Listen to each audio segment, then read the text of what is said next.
So guys welcome back to micro classes. हमारी Meerut university और Saharanpur university की बीएड सेकेंड ईयर की क्लासेज चल रही हैं। आज का हमारा सब्जेक्ट है क्रिएटिंग एन इंक्लूसिव स्कूल, समावेशी विद्यालय का सर्जन। इस सब्जेक्ट की है सेकंड क्लास है। आज का हमारा टॉपिक है समावेशी शिक्षा का क्या इतिहास है, या फिर भारत में समावेशी शिक्षा का कैसे विकास हुआ है। लॉन्ग क्वेश्चन में आता है, ये क्वेश्चन इंपॉर्टेंट है। पहली वीडियो में हमने पढ़ा था कि समावेशी शिक्षा क्या होती है, उसकी क्या विशेषताएं होती है, क्या गुण वगैरह होते हैं उसके। तो इस वीडियो में हम समावेशी शिक्षा का इतिहास पढ़ेंगे कि समावेशी शिक्षा का जन्म कैसे कैसे हुआ। उससे हमें पता चलेगा कि समावेशी शिक्षा की क्या आवश्यकता थी और इस कॉन्सेप्ट को हम क्यों लेकर आए इस दुनिया में। ये क्वेश्चन आपके पेपर में लॉन्ग क्वेश्चन के रूप में आता है और शॉर्ट में भी आ जाता है। दो तरह से ये क्वेश्चन आपके पेपर में पूछा जाता है। समावेशी शिक्षा का क्या इतिहास है, हिस्ट्री ऑफ इंक्लूसिव एजुकेशन, ये आ जाता है। या फिर ये आएगा समावेशी शिक्षा का भारत में कैसे विकास हुआ है, या भारत में समावेशी शिक्षा की कैसे वृद्धि हुई है, या भारत में समावेशी शिक्षा का कैसे इतिहास रहा है। तो ऐसे कुछ भी आए, पेपर में आंसर सेम ही रहेगा। दोनों आते हैं तो दोनों आप सेम ही लिख सकते हैं। सबसे पहले समावेशी शिक्षा के बारे में हल्का सा बता देता हूँ, वैसे हमने लास्ट वीडियो में पढ़ लिया था। समावेशी शिक्षा क्या होता है?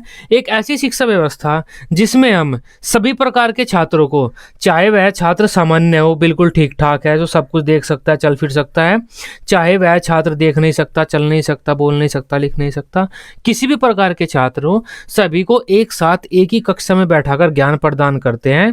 उस शिक्षा को हम समावेशी शिक्षा बोलते हैं। तो ये जो क्लास का फोटो आप देख रहे हैं, ये समावेशी कक्षा का फोटो है। समावेशी शिक्षा में क्या होता है? सभी प्रकार के बच्चे, इंटेलिजेंट, मंदबुद्धि, होशियार, जो अपाहिज हैं या जो सामान्य है, सभी प्रकार के बच्चे एक साथ एक ही कक्षा में बैठकर ज्ञान प्राप्त करते हैं। इससे क्या होता है? आपसी मेल जोल बढ़ता है, एक दूसरे के साथ प्यार की भावना बढ़ती है, मतभेद नहीं होते इन छात्रों में। अब समावेशी शिक्षा के इतिहास की बात करते हैं। पहले मैं आपको हल्का सा इतिहास बता देता हूँ, इससे जब हम ये पढ़ेंगे तो आपके समझ में आसानी से आ जाएगा। देखो, पहले क्या होता था, विभिन्न प्रकार के छात्र होते थे, अब भी होते हैं और पहले भी होते थे। तब विभिन्न प्रकार के बच्चे होते थे। कुछ बच्चे तो ठीक ठाक पैदा होते थे, जो सब कुछ काम कर सकते हैं, चल फिर सकते हैं, सामान्य है बिल्कुल, जिनमें कोई ऐसी विशेष समस्या नहीं है। लेकिन कुछ बच्चे बाधित होते थे, जैसे कोई देख नहीं सकता, कोई सुन नहीं सकता, कोई चल फिर नहीं सकता, कोई लिख नहीं सकता, किसी का पैर मुड़ा हुआ है, तो मतलब बाधित होते थे, अपाहिज होते थे। प्राचीन समय में हम इस प्रकार, ये जो विकलांग बच्चे होते थे, अपाहिज बच्चे होते थे, उन्हें दया की दृष्टि से देखते थे कि ये दया के पात्र हैं, समाज पर बोझ हैं, इनको हमें दान वगैरह देना चाहिए, दया दिखानी चाहिए, ऐसे सोचते थे। इनको हम शिक्षा नहीं देते थे। लेकिन थोड़े टाइम बाद इनके लिए भी हम शिक्षा की व्यवस्था करने लगे कि नहीं भाई, हमें इन्हें भी शिक्षा देनी चाहिए। जैसे कोई बच्चा अगर देख नहीं सकता तो उसे हम ऐसी शिक्षा दे सकते हैं जिससे वह कोई ऐसा काम कर ले जो बोलने से संबंधित हो, उसे देखने की जरूरत ही ना पड़े। तो इनके लिए हमने विशेष विद्यालय खोले, विशेष शिक्षा की व्यवस्था की हमने, विशेष विद्यालय खोले जिनमें विकलांग छात्रों को ही विशेष शिक्षण विधियों के द्वारा विशेष शिक्षक शिक्षा प्रदान करते थे। यह भी एक कॉन्सेप्ट है, विशेष शिक्षा किसे बोलते हैं हम, या फिर विशेष शिक्षा किसे बोलते हैं। यह भी पेपर में आ जाता है और आपका इंटरव्यूअर जो एग्जामिनर आता है वो भी पूछ लेता है कि विशेष शिक्षा क्या होता है। जो विशेष बालक हैं, विशिष्ट बालक हैं, विकलांग बालक हैं, बाधित बालक हैं, उनके लिए अगर हम अलग से विद्यालय खोलें, उसमें विशेष ट्रेन करे हुए शिक्षक रखें और वे शिक्षक उन विकलांग बालकों को विशेष शिक्षण विधियों के द्वारा ज्ञान प्रदान करें, तो वो जो शिक्षा व्यवस्था हुई उसे हम विशेष शिक्षा बोलते हैं। तब पहले तो इनके लिए कोई शिक्षा की व्यवस्था नहीं होती थी प्राचीन टाइम में, लेकिन थोड़ा समय में बदलाव आया, लोगों की सोच में बदलाव आया, तो हमने इनके लिए विशेष शिक्षा की व्यवस्था कर दी। तो अब इनके लिए अलग से स्कूल खुल गए। जो बच्चा विकलांग है वो अलग स्कूल में जा सकता है, और जो बच्चा सामान्य है वह अपने सामान्य स्कूल में जा सकता है। तो अलग अलग स्कूल खुल गए, इनके लिए विशेष विद्यालय, इनके लिए सामान्य विद्यालय। तब ये दोनों बच्चे अलग अलग विद्यालयों में पढ़कर बड़े होने लगे और अपने अपने जीवन में तरक्की करने लगे। लेकिन एक समस्या हमारे सामने आई कि इन दोनों में भेदभाव हमें नजर आने लगा। जो सामान्य बच्चे हैं वे सामान्य व्यवहार नहीं करते थे विकलांग बच्चों के साथ, क्योंकि ये इनके साथ बड़े नहीं हुए, इनके साथ बैठकर ज्ञान नहीं प्राप्त किया है इन्होंने, तो अलग अलग रहे हैं। वो भेदभाव हमेशा बना रहा। इसके अलावा भी विकलांग बच्चों को भी सामान्य बालकों के साथ समायोजन करने में समस्या होती थी। ये इनसे डरते थे कि कभी हमें परेशान न करें, क्योंकि ये सामान्य बच्चे हैं, सब कुछ ठीक ठाक कर सकते हैं, हमें चलने फिरने देखने में दिक्कत होती है, तो हमें परेशान न करे वगैरह वगैरह। तो इस तरह से भेदभाव का माहौल हमें हमें नजर आने लगा कि जो हमारी विशेष शिक्षा हमने व्यवस्था की है उससे तो हमारे समाज में भेदभाव बढ़ रहा है। तब इस भेदभाव को खत्म करने के लिए ये जो विशेष शिक्षा थी हमारी, इसमें जो हमें बुराइयां नजर आई उन्हें खत्म करने के लिए हमने समावेशी शिक्षा की शुरुआत की। समावेशी शिक्षा में क्या होता है, चाहे बच्चा सामान्य हो या चाहे बच्चा विशिष्ट हो, देख नहीं सकता, सुन नहीं सकता, किसी भी प्रकार का बच्चा हो, वे सभी बच्चे एक साथ एक ही कक्षा में बैठकर ज्ञान प्राप्त करेंगे। इससे क्या होगा, जब बचपन से ये दोनों प्रकार के बच्चे एक साथ बड़े होंगे तो एक दूसरे के साथ सहयोग के साथ रहेंगे। और ये जो विकलांग बच्चे हैं ये भी अपने आप को एक समाज का हिस्सा मानेंगे। जैसे किसी बच्चे की हाइट छोटी रह जाती है, किसी की बड़ी हो जाती है, कोई मोटा हो जाता है, कोई पतला हो जाता है, किसी का रंग काला होता है, कोई गोरा होता है, ठीक इसी प्रकार कोई देख नहीं सकता, कोई चल नहीं सकता, तो वो एक मतलब समाज का हिस्सा है। ये इस प्रकार समझेंगे, समाज ऐसा ही होता है और हम समाज का एक अहम हिस्सा है। तो विकलांग बच्चे ये समझते हैं, इससे उनमें आत्मविश्वास में वृद्धि होती है और सामाजिक भेदभाव कम होता है, समाज हमारा अच्छा होता है। इस वजह से हम समावेशी शिक्षा का कॉन्सेप्ट इस दुनिया में लेकर आए। अब पढ़ते हैं हम समावेशी शिक्षा, शुरुआत से पढ़ते हैं कैसे कैसे समावेशी शिक्षा हमारी आई। पेपर में अगर आपसे पूछा जाता है समावेशी शिक्षा का इतिहास या फिर भारत में समावेशी शिक्षा का इतिहास, जो लिखा हुआ है सेम लिख दीजिए। 5-6 पेज मैंने लिखे हुए हैं यहाँ पर, आसान भाषा में लिखे हुए हैं, एक बार पढ़ लीजिए, जो भी आपके पेपर में याद रह जाए वो आप वहाँ पर लिख देना। एक समय था जब अपंग व बाधित बालकों के साथ दुर्व्यवहार किया जाता था। उन्हें भगवान का अभिशाप व माता पिता पर बोझ समझा जाता था, उन्हें पापी माना जाता था तथा सब उनके साथ दुर्व्यवहार करते थे। तो प्राचीन टाइम में इनकी कोई शिक्षा की व्यवस्था नहीं थी। विकलांग जो बालक है इनके साथ दुर्व्यवहार किया जाता था कि आप लोगों ने अपने पिछले जन्मों में कुछ ना कुछ गलत काम किया है, जिसकी वजह से आप इस जन्म में इस रूप में पैदा हुए हैं। तो ऐसे ऐसे मानते थे लोग। धीरे धीरे सामाजिक विकास हुआ, लोगों की सोच में बड़ा बदलाव आया। तो कुछ समय बाद क्या हुआ, जो लोगों ने इन बाधित बालकों की ओर भी ध्यान देना शुरू कर दिया। इस समय ये सिंगल ओ है, ओ ये डबल मात्रा नहीं है, यहाँ पर सिंगल है। इस समय समाज के लोग बाधित बालकों को अभिशाप न मानकर उन्हें दया की दृष्टि से देखने लगे। इस समय लोगों के उनके प्रति यह धारणा बनने लगी कि ये बालक पूर्णतः बेकार हैं, कुछ भी करने में समर्थ नहीं है, दया के पात्र हैं तथा ऐसे जीव हैं जिनकी हमेशा देखभाल करने की जरूरत है। अतः हमें इनके प्रति दया दिखानी चाहिए तथा इन्हें संरक्षण प्रदान किया जाना चाहिए। तो प्राचीन टाइम में इनके साथ अच्छा व्यवहार नहीं होता था, हम इन्हें दया की दृष्टि से देखते थे कि दान वगैरह दे देते हैं हमें पुण्य मिलेगा, ऐसे वैसे सोच थी हमारी। कुछ वर्षों के बाद लोगों के विचार में और परिवर्तन आया तथा बाधितों की शिक्षा के बारे में भी सोच विचार होने लगा। उस समय के लोगों के मन में यह विचार उत्पन्न हुआ कि बाधित बालकों को भी शिक्षा प्रदान की जानी चाहिए। इसके लिए विशेष शिक्षण संस्थाओं की स्थापना की जाने लगी, जो सिर्फ बाधितों को ही शिक्षा व व्यावसायिक प्रशिक्षण प्रदान करते थे।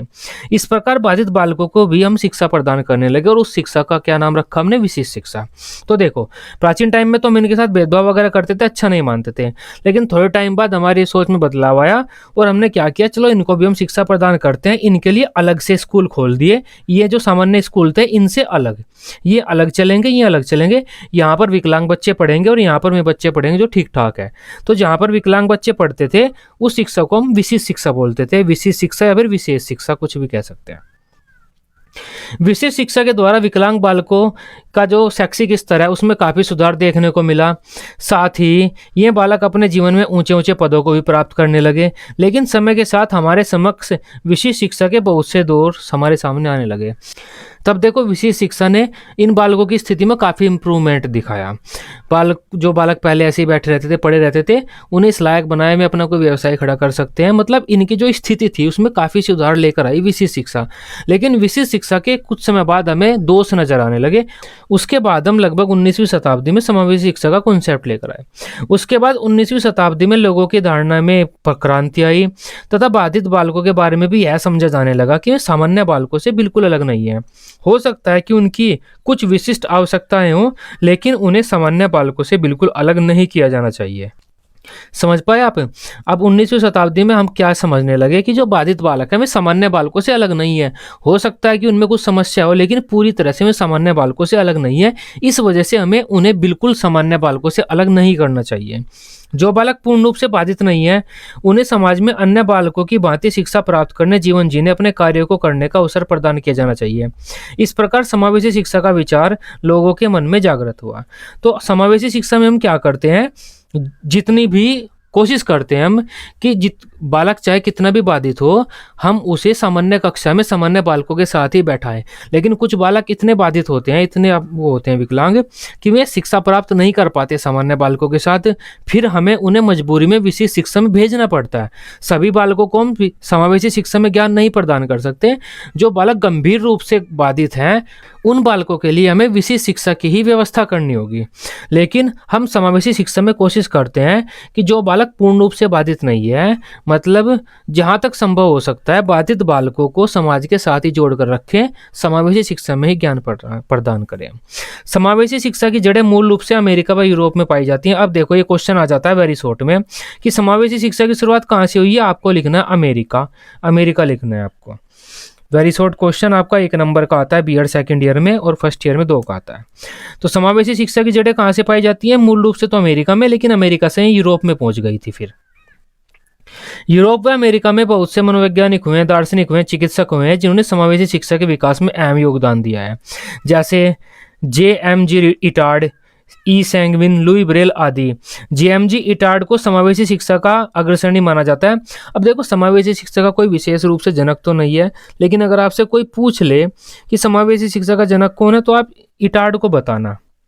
JMG इटार्ड, इन्होंने क्या किया था, एक विक्टर नाम का बालक था जो बचपन, जैसे मोगली होता है ना, मोगली हमारी जो जंगल बात चली, जो मोगली होता है वो जंगल में पैदा हुआ था, पैदा तो मतलब गांव में शहर में हुआ था, जंगल चला गया था बचपन में किसी न किसी इंसिडेंट की वजह से, तो जंगल में जंगली जानवरों की तरह रहने लगा था। तो ये रियल लाइफ का विक्टर जो है मोगली है, इसका जन्म हुआ होगा और किसी वजह से ये जंगल में चला गया, तो जानवरों ने इसे पाला। तो इसके जो चलने फिरने का तरीका था, बात करने का तरीका, ये सारे वो सब जानवरों की तरह थे, इस तरह से ही थे। 4 पैरों से चलता था, इसकी हड्डियां मुड़ी हुई थी, पैर के टखने वगैरह उसी एंगल में मुड़े हुए थे, क्योंकि जानवरों की तरह 4 पैरों से चलता था। तो ये जो हमारे मनोवैज्ञानिक थे JMG इटार्ड, इनको दिया गया ये काम कि इस बालक की जो हम व्यवहार है उसमें सुधार लाया जाए। तो इस तरह से इन्होंने इस प्रकार के बालकों की शिक्षा की व्यवस्था की कि सामान्य बालकों के साथ सामान्य व्यवहार सिखाने की कोशिश की। इस वजह से हम इन्हें समावेशी शिक्षा में अग्रणी मानते हैं, लेकिन ये कर नहीं पाए थे। कोशिश की थी इन्होंने, ये बालक मौका देखकर फिर जंगल में भाग गया था। इटार्ड ने विक्टर नामक बालक की शिक्षा की व्यवस्था की, जो जंगली जानवरों के साथ पला बड़ा था तथा जंगली जानवरों जैसी हरकतें करता था। उसके बाद धीरे धीरे समावेशी शिक्षा में विकास होने लगा। एक समय ऐसा भी आया जब समावेशी शिक्षा का विचार भारतीयों के मन में भी उठने लगा। अब भारतीयों के बारे में बात करते हैं, भारतीयों के मन में कैसे कैसे विचार उठे। भारत में रामायण, महाभारत, बौद्ध व जैन काल में विदेशों से भारत में छात्र पढ़ने के लिए आते थे, परंतु इस समय के बारे में ऐसा कोई विशेष प्रमाण नहीं मिलता जो यह बताए उस समय बाधित बालकों को भी शिक्षा प्राप्त करने का अधिकार था। हमें सिर्फ एक ही वो मिलता है एविडेंस, ऋषि अष्टावक्र का नाम मिलता है हमें कि उनका शरीर 8 जगह से मुड़ा हुआ था, तभी उन्हें अष्टावक्र बोलते थे और उन्हें वेदों का अच्छा ज्ञान था। तो इसका मतलब हम कह सकते हैं जो हमारा वैदिक काल था उसमें जो विकलांग छात्र होते थे, जो अच्छे विकलांग छात्र होते थे, उन्हें शिक्षा प्राप्त करने का अधिकार था। हमें सिर्फ एक ऋषि अष्टावक्र का उल्लेख मिलता है जिनका शरीर 8 जगह से टेढ़ा था तथा उन्हें वेदों का अच्छा ज्ञान था। भारत में बाधित बालकों की शिक्षा की व्यवस्था की शुरुआत 1885 से मिलती है, जब मुंबई में बधिरों के लिए एक स्कूल की स्थापना की गई थी। उसके बाद कोठारी आयोग ने भी बधिरों को प्राथमिक शिक्षा प्रदान करने पर बल दिया। मतलब पहले तो ये हुआ था कि 1985 में हमारे भारत में इस विद्यालय की शुरुआत हो गई थी कि समावेशी शिक्षा दी जाएगी। तो कोठारी आयोग आया था 1964-1966 से चला था ये। तो उन्होंने भी कहा था कि जो विकलांग बालक हैं या बाधित बालक हैं प्राइमरी एजुकेशन लेने चाहिए। तो इनका एक स्टेटमेंट था, ये स्टेटमेंट आप लिख सकते हैं। कोठारी आयोग ने क्या कहा था, प्रारंभिक शिक्षा की व्यापकता का लक्ष्य बालकों के समावेशी समूह की शिक्षण क्षेत्र में सफलता पर निर्भर करता है। जब तक बालकों के इस समूह के लिए उपयुक्त सेवाएं उपलब्ध कराई नहीं जाएंगी, तब तक बाधित बालकों का प्रारंभिक शिक्षण संस्थानों में प्रवेश कम रहेगा। तो इन्होंने क्या कहा था कि समावेशी समूह, हमें समावेशी समूह पर बल देना चाहिए। जो बाधित बालक है हमें प्रारंभिक शिक्षा सामान्य बालकों के साथ प्रदान करनी चाहिए हमें उन्हें। जब तक हम इस चीज़ पर बल नहीं देंगे तब तक जो हमारे बाधित बालक हैं वे जो प्राइमरी स्कूल हैं उनमें प्रवेश नहीं लेंगे। तो ये स्टेटमेंट था इनका कोठारी आयोग का। कोठारी आयोग के बाद जो हमारी शिक्षा नीति आई थी 1986, उसने भी इस बात पर बल दिया था कि समावेशी शिक्षा की व्यवस्था की जानी चाहिए और बाधित बालकों को भी हमें शिक्षा प्रदान करनी चाहिए। सामान्य बालकों के साथ ही मतलब उनकी भी शिक्षा होनी चाहिए, बाधित बालकों की भी, तथा केवल गंभीर रूप से बाधित बालकों को विशेष शिक्षण संस्थाओं में प्रवेश देना चाहिए। तो देखो ये अच्छा स्टेटमेंट है नई शिक्षा नीति का, जो 1986 में आई थी। इसने क्या कहा था कि जहाँ तक संभव है सामान्य बालकों के साथ ही बाधित बालकों को भी शिक्षा प्रदान करो। अगर कोई बालक इतना बाधित है या इतना परेशान है अपनी बीमारी से, अपनी समस्या से, जो सामान्य बालकों के साथ शिक्षा प्राप्त कर ही नहीं सकता, तभी उसे विशेष शिक्षण संस्थाओं में भेजो, अदरवाइज सामान्य स्कूलों में सामान्य बालकों के साथ ही शिक्षा प्रदान करो। शिक्षा नीति 1986 में समावेशी शिक्षा के बारे में निम्नलिखित तथ्य लिखे हुए हैं। सबसे पहला है, जहाँ तक संभव हो बाधितों व सामान्य शारीरिक दोषों से ग्रस्त बालकों की शिक्षा की व्यवस्था सामान्य बालकों के साथ हो। मतलब जो सामान्य शारीरिक दोष हैं, हल्के फुल्के, किसी की बालक के शरीर में कमी है, चल नहीं सकता, हल्का फुल्का देख नहीं सकता, जो बालक बिल्कुल भी नहीं देख सकता या बिल्कुल भी नहीं सुन सकता या चल भी नहीं सकता, देख भी नहीं सकता, तो उस बालक की तो सामान्य विद्यालय में शिक्षा की व्यवस्था करना मुश्किल होगा, उसे तो विशेष शिक्षा में ही भेजना होगा। लेकिन जहां तक भी संभव होता है सामान्य विद्यालयों में भेजो। नेक्स्ट पॉइंट है, शारीरिक व मानसिक रूप से बाधितों की समाज में भागीदारी हो, सबके जीवन में समन्वय हो, हमारा ऐसा उद्देश्य होना चाहिए। तो इसमें यह भी लिखा हुआ है, जो विकलांग बालक है उनकी समाज में भी भागीदारी हो, उनके जीवन में समन्वय होना चाहिए, सब समन्वय के साथ मेलजोल के साथ रहें। बाधितों को सामान्य विकास के अवसर दिए जाने चाहिए जिससे वह आत्मविश्वास से जीवन यापन कर सके। तो बाधितों को ऐसे अवसर दिए जाने चाहिए कि उनका विकास सामान्य हो। ऐसा नहीं है अगर कोई बच्चा विकलांग पैदा हो गया, ठीक से चल फिर नहीं सकता, हमने उसे अलग विद्यालय में भेज दिया, मम्मी पापा भी उससे साल में एक बार मिलने के लिए आते हैं, उसके आसपास सब ऐसे ही बच्चे हैं जो लंगड़ा कर ही चल रहे हैं, तो उसे जो माहौल हमने दिया है वो सामान्य नहीं है, असामान्य माहौल दिया है, तो इससे उसका आत्मविश्वास बढ़ेगा नहीं, घट जाएगा। तो जो बाधित बालक हैं उन्हें सामान्य माहौल दो, सामान्य विकास के अवसर दो, सामान्य माहौल दो, जैसा माहौल सब बच्चों को मिलता है ऐसा ही उन्हें दो, इससे उनका विकास अच्छा होगा और आत्मविश्वास भी बढ़ेगा। जहां तक संभव हो बाधितों को शिक्षण संस्थाओं में व्यावसायिक प्रशिक्षण दिया जाए। जो बाधित बालक हैं उन्हें व्यावसायिक प्रशिक्षण दिया जाए, उनकी ट्रेनिंग ऐसी की जाए कि वह शिक्षा प्राप्त करने के बाद कोई व्यवसाय कर ले। कोई बच्चा देख नहीं सकता तो बोलने से संबंधित किसी काम को करना सिखा देना चाहिए हमें। कोई सुन नहीं सकता तो कोई ऐसा काम उस बच्चे को हम सिखा दें जिससे कि वह बिना सुनने उस काम को, टोकरी वगैरह बनाना या कुछ टाइपिंग वगैरह करना, जो उसे किसी की सुननी ना पड़े, चुपचाप अपना काम करता रहे, ऐसा काम हमें स्कूल में सिखा देना चाहिए ऐसे बच्चों को। विशेष शिक्षण संस्थाएं आवासीय सुविधाओं के साथ स्थापित की जाए। मतलब जो हमारी विशेष शिक्षण संस्थाएं हैं, सामान्य विद्यालय नहीं, समावेशी विद्यालय नहीं, विशेष शिक्षण संस्थाएं जो हम विकलांग बालकों के लिए अलग से खोल रहे हैं, आवासीय सुविधाएं। पहली तो बात है वो आवास, मतलब बच्चों के घर के आसपास हो, ज़्यादा दूर न है, और दूसरा हॉस्टल वगैरह की सुविधाओं में बच्चे वहीं रह सकते हो, आराम से रह सकते हो। इसके लिए अध्यापकों का विशेष रूप से प्रशिक्षण किया जाना चाहिए। तो जो हमारी समावेशी शिक्षा है, विशिष्ट शिक्षा है, टीचर की ट्रेनिंग हो, अच्छी तरह से टीचर की ट्रेनिंग हो, ट्रेनिंग जो ट्रेन टीचर है वही इन स्कूलों में पढ़ाए, क्योंकि जो टीचर ट्रेन नहीं है वो समावेशी कक्षा में नहीं पढ़ा सकता, क्योंकि एक टीचर को समावेशी कक्षा में विकलांग बालक को पढ़ाना है, जो चल नहीं सकता, जो देख नहीं सकता उसे पढ़ाना है, जो सुन नहीं सकता उसे पढ़ाना है, और जो ठीक ठाक है उसे पढ़ाना है, जो मोस्ट इंटेलिजेंट है, सबसे ज़्यादा इंटेलिजेंट है उसे पढ़ाना है। तो इन सब बच्चों को एक साथ मैनेज करने वाला काम एक ट्रेन टीचर ही कर सकता है, वैसा नहीं कर सकता। अब उसके बाद हमारी जो शिक्षा नीति 1986 थी, उसके बाद हमारी संशोधित शिक्षा नीति 1986 शिक्षा नीति में ही हमने थोड़ा सा संशोधन किया था। शिक्षा नीति 1992 में आई थी, उसने भी इसी प्रकार की बातें बताई कि समावेशी शिक्षा को बढ़ावा देना चाहिए और विशेष जो बालक है, विकलांग बालक है, उनको भी शिक्षा प्रदान करनी चाहिए। में भी शिक्षा के समावेशन के महत्व को स्वीकारा गया है। सन 1986 व 1992 के क्रियान्वयन प्रारूप का मानना है कि मतलब ये जो दोनों शिक्षा नीतियाँ आई हैं 86 और 92 में, इनका मानना है कि ऐसे बाधित बालक हैं जिनकी शिक्षा सामान्य स्कूलों में संभव है, उन्हें सामान्य स्कूलों में शिक्षा देनी चाहिए, विशेष स्कूलों में नहीं। शिक्षा के समान अवसरों को प्राप्त करने की क्रियान्वयन के प्रारूप ने यह भी आशा दिखाई कि शारीरिक रूप से बाधित बालक अन्य सामान्य बालकों की अपेक्षा अधिक गुणवान तथा प्रतिभाशाली शिक्षा में प्रवेश करे। मतलब विकलांग बालकों को अच्छी शिक्षा देनी चाहिए हमें, घटिया नहीं, ये कहा है इन्होंने शिक्षा नीतियों ने कि जो सामान्य बालक है वो तो कैसी शिक्षा में मैनेज कर सकता है, लेकिन जो विकलांग बालक है वे अच्छी शिक्षा में प्रवेश देना चाहिए हमें, उन्हें घटिया में नहीं। इस प्रारूप ने बाधितों की शिक्षा के क्षेत्र में विस्तृत साधनों की भी चर्चा की है, जैसे सेवाओं के साथ साथ अध्यापकों का प्रशिक्षण। मतलब ये जो दोनों शिक्षा नीतियाँ आई हैं, इन्होंने ये भी कहा है जो टीचर पढ़ा रहे हैं उन्हें भी ट्रेनिंग दो। NCERT व डाइट में प्रशिक्षकों की निपुणता का विकास, NCERT व डाइट में प्रशिक्षकों की निपुणता का विकास वगैरह वगैरह ट्रेनिंग वगैरह की बात की है। राष्ट्रीय सर्वेक्षण संगठन के एक सर्वे के अनुसार भारत में लगभग 120 लाख अपंग बालक हैं। तो इन बालकों के लिए भारत सरकार ने कुछ विशिष्ट संस्थाओं की स्थापना की है, उनमें से कुछ निम्नलिखित वर्णित है। ये 4 हमारी विशिष्ट संस्थाएं हैं, इंपॉर्टेंट है, इनकी फुल फॉर्म आ जाती है आपके पेपर में, या कोई भी नाम पूछ लेता है आपसे कि ये कहाँ पर स्थापित की गई है। तो सबसे पहले हमारी विशिष्ट संस्था है national institute for hearing impaired Mumbai. National institute for hearing impaired Mumbai में है कि जो बच्चे सुन नहीं सकते, सुनने में प्रॉब्लम होती है, उनके लिए शिक्षण संस्थान कहाँ है? विशेष मुंबई में है। आपके पेपर में ऐसे आ जाता है NIHI की फुल फॉर्म बता दीजिए, तो आपको बताना पड़ेगा national institute for hearing impaired. Next है हमारा national institute for mentally handicapped, ये हैदराबाद में है। जो बालक मानसिक रूप से पिछड़े होते हैं, मंदबुद्धि होते हैं, पागल होते हैं, उनके लिए जो शिक्षण संस्थान है वो कहाँ है? हैदराबाद में है। National institute for orthopaedically handicapped, ये कहाँ है? कैलकाटा में है। मतलब जो बच्चे ठीक ठाक चल नहीं सकते, विकलांग होते हैं, चल फिर नहीं सकते, हड्डियाँ टांग उनकी मुड़ी हुई होती है, शरीर मुड़ा हुआ होता है, ऐंठा हुआ शरीर होता है, पैर सीधे नहीं होते, तो उन बच्चों के लिए इंस्टीट्यूशन कहाँ पर है? कैलकाटा में है।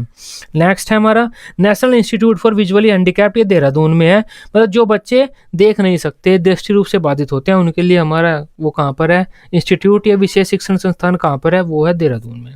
तो ये हमारी 4 शिक्षण संस्थाएं हैं, ये इंपॉर्टेंट होती हैं, ये पेपर में आपके बार बार आती है। इसके अलावा 2 अमेरिका की भी हैं, और भी कुछ हैं, वो फर्स्ट ईयर में मैंने आपको पढ़ाई थी, सेकंड ईयर में 4 पढ़ लीजिए, आपको काम हो जाएगा। तब ये हमारी हिस्ट्री थी, किस चीज़ की हिस्ट्री थी? ये थी हमारी समावेशी शिक्षा की। तो देखो, पहले तो समावेशी शिक्षा के बारे में हम एक जनरल से इंट्रोडक्शन दे देंगे कि पहले हम इन्हें खराब मानते थे कि ये खराब होते हैं, बेकार होते हैं बच्चे, पिछले कर्मों का फल मिला है इन्हें, पिछले जन्म में इन्होंने बहुत सारे पाप किए हैं, तो वो पाप का फल मिला है इन्हें कि ये विकलांग पैदा हुए हैं। थोड़े टाइम बाद हम इन्हें दया की दृष्टि से देखने लगे कि हमें इनकी सेवा करनी चाहिए, दान वगैरह देना चाहिए, पुण्य मिलता है। उसके बाद हमने इन बालकों की शिक्षा के लिए विशेष शिक्षण संस्थाएं खोली कि अलग से इनको हम शिक्षा प्रदान करेंगे। लेकिन उसमें क्या हुआ, कुछ समस्याएं आने लगी, समाज में मतभेद भेदभाव बढ़ने लगे।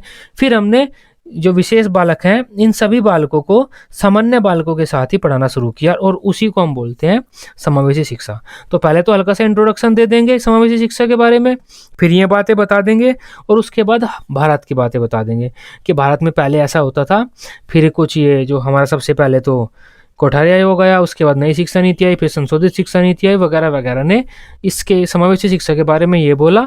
और ये इस प्रकार के शिक्षण संस्थाएं भारत में अभी भी काम कर रही है। तो ये भारत में समावेशी शिक्षा का इतिहास हो जाएगा। अच्छा लॉन्ग क्वेश्चन आपका बनकर तैयार हो जाएगा, 5-6 पेज आपके भर जाएंगे इस लॉन्ग क्वेश्चन में आराम से।